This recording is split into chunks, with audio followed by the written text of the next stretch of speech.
My name's Maia Brewerton. I'm Ngāti Porou, Ngāti Kahungunu, and I am a clinical immunologist and allergist.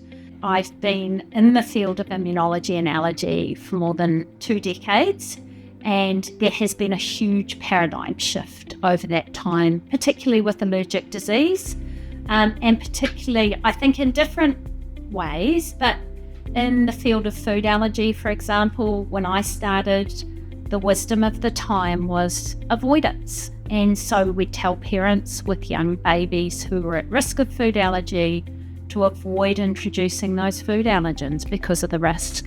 And so then about more than a decade ago now, it feels like it was just a recent study, but it came out in 2015. There was a big landmark study publishing the importance of early introduction to peanut in kids and babies who were at high risk of food allergies.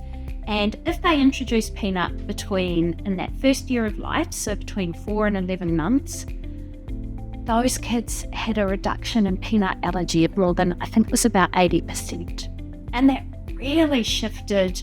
I think already clinical allergists were starting to think, okay, we should be introducing these foods earlier rather than avoiding them. But I guess it was those sort of publications and clinical research that then shifted that whole paradigm and is now in all our guidelines.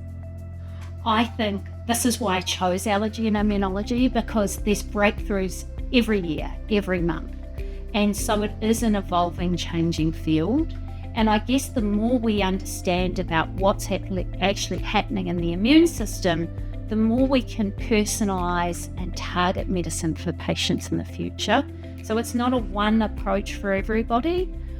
I also think that there's opportunities at the moment. What we're doing is treating a lot of the symptoms and the inflammation. I guess the future's really, what's the cure? How do we stop it?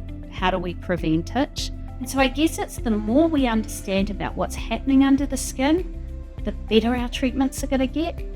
And I guess ultimately what I'd like to see is to prevent allergy. And if we can prevent it in our babies, there's this phenomenon called the atopic march. So if you've got eczema as a baby, you're more likely to have food allergy, more likely to have asthma, more likely to have hay fever. So if we can stop that right in that early childhood, it has a flow-on effect that's huge for that child into their adulthood. So I guess it's just an exciting time. I think we have to understand what's happening.